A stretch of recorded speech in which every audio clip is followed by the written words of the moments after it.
Joining me now, Kentucky Senator and Senate Homeland Security and Governmental Affairs Committee ranking member, Rand Paul. Senator Paul, good morning to you. Thank you so much for being here. I want to quickly get your reaction to this and also ask you if there's anything you can tell us about the ongoing negotiations that the Senate is having regarding the border. This is an issue that is top of mind for voters who've been going to the polls.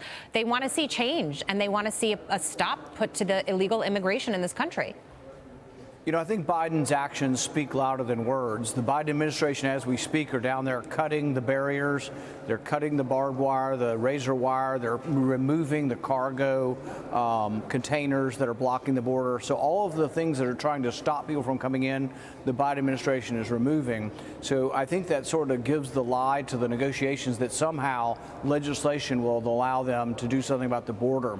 The current immigration law says that the president may allow migrant immigration, doesn't say he shall. The president has the power under current law to stop this if he wants, but the president would have to have the willpower, and this president doesn't have the willpower. In fact, this president is doing the opposite, trying to make it easier for people to come across.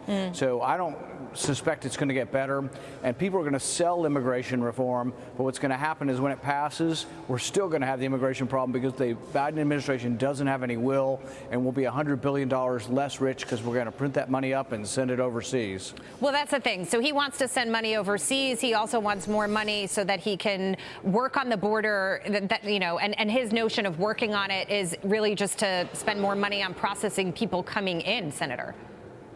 Yeah, and realize the bill is going to have more money for sanctuary cities. So the cities that don't turn anybody in, you can rape, murder, pillage in some of these sanctuary cities, and if you're illegally here, they don't do anything about you. You just fade back into the woodwork. The other thing that's going to happen in this Ukraine bill is there's going to be $11 billion worth of humanitarian assistance. Some of that goes to Ukraine, but some of that's going to Gaza.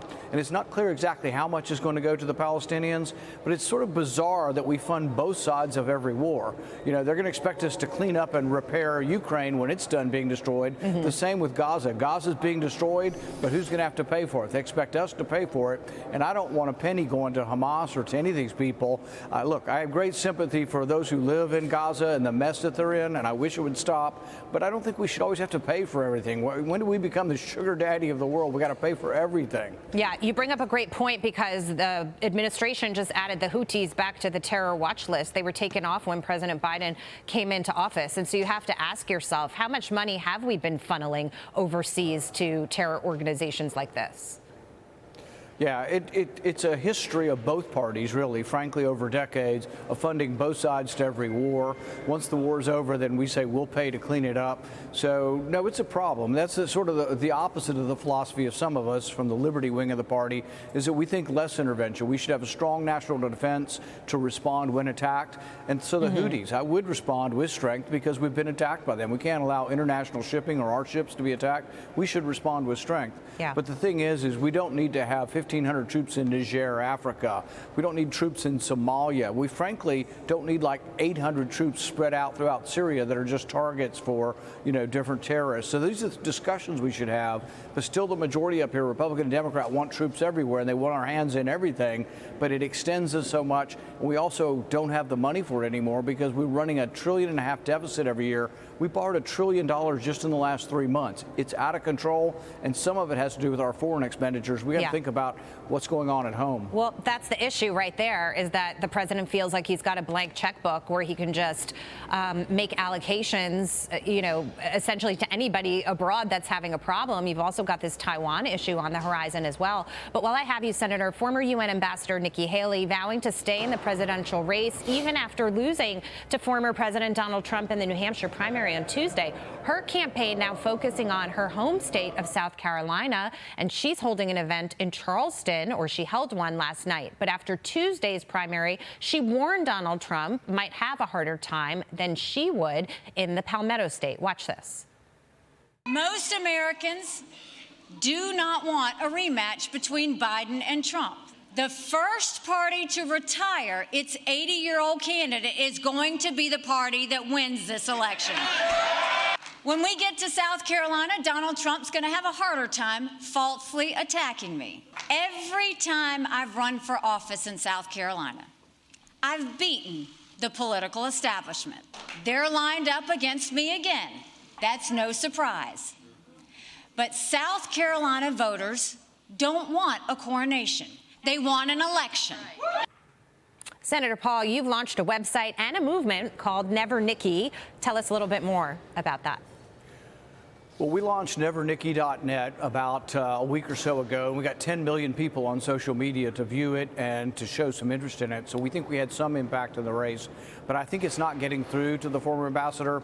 So I'm considering today changing it from Never Nikki to Never Ever Nikki, because I think it needs to be a little more explicit. Never Nikki's not getting through, so maybe Never Ever Ever Nikki will get through. But my reason is this. It's not because I dislike her personally. I have nothing against her personally, but she's with the McConnell, Dick Cheney crowd that wants to send all of our money overseas. They're for unlimited money in Ukraine, but she's also really a big fan of foreign aid everywhere, and we don't have the money to send. We basically have to borrow the money from China to send it to Ukraine and to all these places, and really there is a link to the common consumer in our country.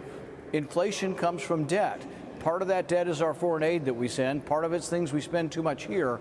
But you have to start cutting spending. You can't be extravagant and say we're going to be everything to everyone around the world and be the world's policeman. And I fear that that's what her foreign policy represents. I think a lot of people would agree with you that we're taking on way too much. You know, you look at the Russia-Ukraine issue and now having to try to see this through. It's taken longer than anybody has expected. And still there's no clear winner, no clear outcome at this time as we're trying to debate whether we send more money over. And so you sit back and you ask yourself, are there things that we could be doing here with that money here at home? And there is so much that we could be doing, even as we are stretched with the migrant crisis that we're trying to deal with and the inflation and the other financial problems that Biden has caused. To see how big the problem is, realize that the tax revenue that comes into the federal government is spent on entitlements. Everything else is borrowed. So entitlements are Medicare, Medicaid, Social Security, food stamps, and a few other items that go on and on and on. That's 2/3 of our spending. That's how much comes in taxes, just enough for that. Everything else, all of the military, 860, 70 billion, 700 billion in Democrat welfare programs. That's about 1.5 trillion. That's the budget we vote on. That's all borrowed. So you could eliminate, which we're not going to do, but let's say we had no budget. We said we're going to zero out the budget, no money for military and no money for all the discretionary programs. That's what it would take to actually balance the budget now. So we have to do something with entitlements. And this is my gripe with some Republicans as well. The people say, oh, we're going to take entitlements off the table, and some Republicans have been snipping back at it forth at each other in the presidential campaign. Without question, you have to look at entitlements. If you don't, you're not a serious person. And before you know it, we're going to be so far behind the 8 ball that we will not be able to escape this without a calamity. The sooner we act on entitlements, the easier the glide path to fixing them. And that's the big fear. As you said, you can't be everything to everyone. Senator Rand Paul, we so appreciate your time this morning. Thank you for being here. Thank you.